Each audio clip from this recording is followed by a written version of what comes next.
So as I got to know you and did some background on you, I've seen that there's a political story for you as well. So tell me a little bit about that. Are you involved at the state level? What is the state of politics in Idaho, and what's your role in that? Idaho, I like to say, is just one big small town. Right. I have a philosophy, and this is business related. Mm-hmm. So, you have your customer, Yeah. and you have your employees, and you have the company. Mm-hmm. Everybody thinks it's like a three-legged stool, but it's not. You have your community, Yeah. and that community extends to not just your town or your local region, but it's your state, and even as a country. Right. So those are the communities that are important to me, and I don't think it's you're not being a really good steward to your employees, to your business, or your community if you're not engaged or involved. And so I think that's why I'm involved on the political side, is so that I can make a difference. Right. So we can engage as a person, as a family, and as a company and make change and not just sit idly by. I always say that there's really just three kinds of people in the world. Right. Those that make stuff happen, those that Watch and wonder. and then those that say, oh my God, what just happened? Yeah.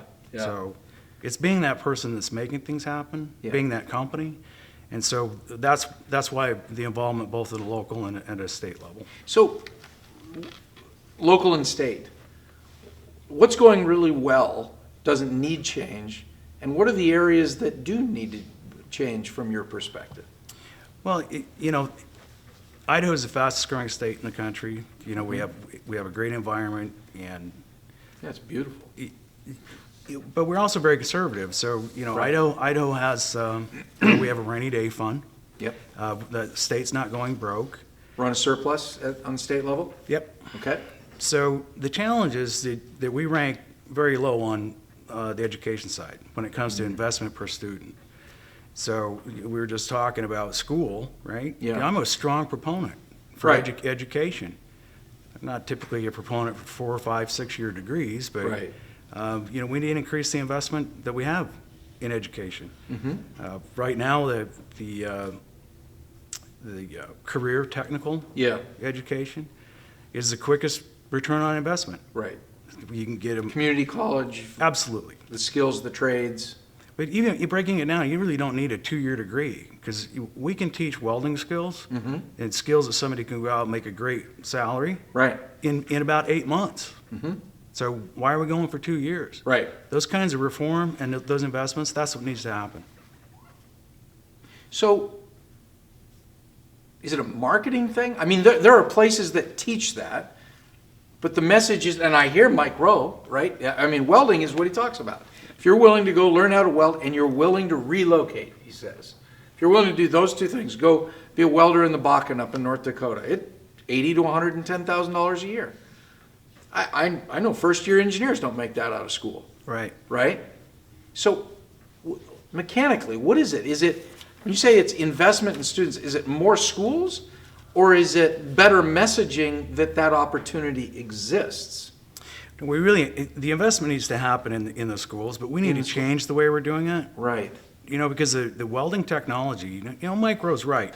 If you want to learn how to weld with the stick welder and you Yep. want to be a pipeline welder, then that's 1950s and 1960s technology. Right. Still how we do it in the pipeline industry and in the oil patch. But that's not the way. That's not the future. That's not the future, and that's Right. not the way most most welding's being done today. Right.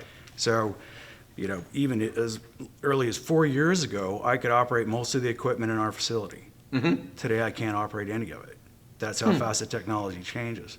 There's no way a school system can invest in that kind of capital. Yeah. So you have to rethink the way we're educating, and they have to be integrated with industry, because that's where the technology is being deployed. Interesting. So what does that look like? From an industry perspective, how do you bring industry better into education, other than I'll be there on career day, I'll fund a student design project or something like that?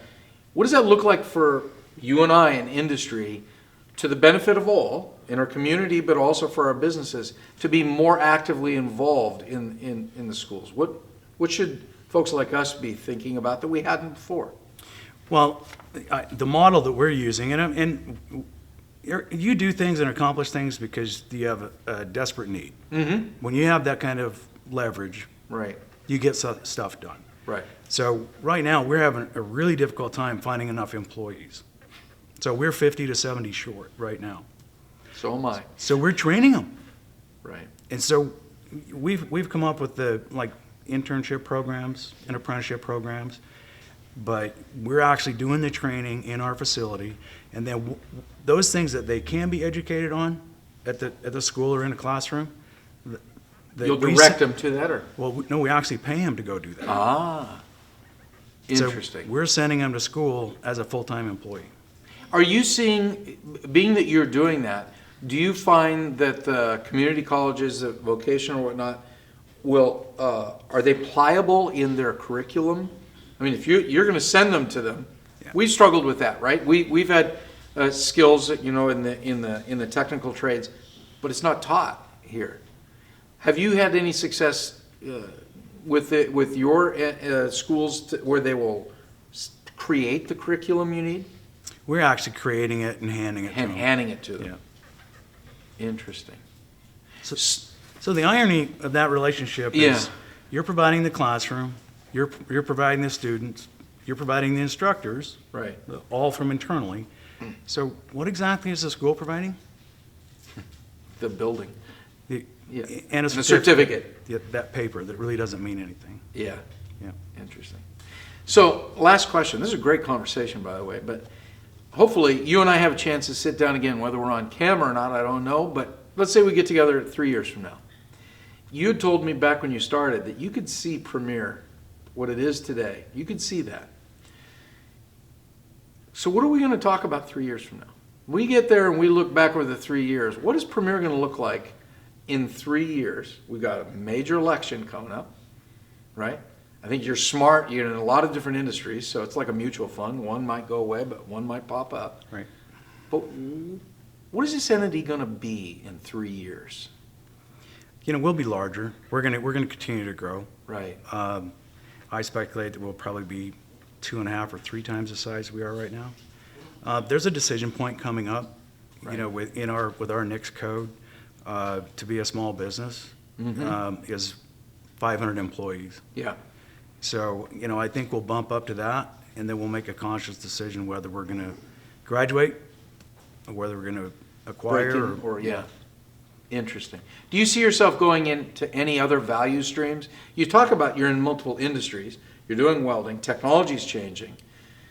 What's the disruption in your industry that's coming, that's got your attention, that maybe get a vote in your strategy in the next 3 years? Is there anything on the horizon? Yeah, That, I'm excited for it. I think it's gonna be artificial intelligence and 3D printing. yeah. So How does AI affect the metal business? That's an interesting one. Well, so as we started to deploy and invest in new technologies, Right. and it's on the automation side of it and the repeatability, those absolutely it's going to have an effect.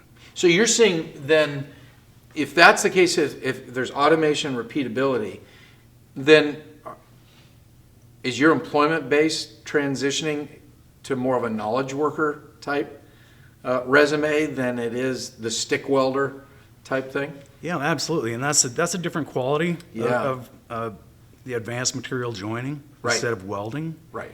And being able to deploy that, you're just not going to learn that Yeah. out on a pipeline. So is that something like akin to like friction stir welding in the space industry, that same Yep. type of, different type of technology? Okay, and then 3D printing. Every industry is looking at 3D printing. I'm looking at we do 3D printing. What does that look like to you? Because what you do are very large things, right? It's not making a small little widget. So what does 3D printing mean to you in your industry? What does that look like? Well, it's that's the way of the future. Sure. We're evolving towards that very, very quickly. what we've done is we've taken a niche, we've looked at a gap that's in 3D printing, and I'm talking about 3D metal printing. Yeah. So these are like the Mark Forged type companies that are in that space. Right. Yeah. So what's hard is to do large prints. Right. And so what we're doing is we're doing the research and development on a bench scale model, but actually 3D printing inside of a vacuum. We're convinced that that's going to change the Get better dimensional accuracies and whatnot? right. So Interesting. it's an in situ process controls or quality control Right. as you're printing. Yep. That's important and everybody's concerned about. Mm-hmm. So if we can prove that we're successful on a benchtop model, our plan is to build a 1 meter. 1 meter. Yeah, so up to 8,000 pounds in a 1 meter by a meter cube or envelope. That will be the part size that we'll be able to print.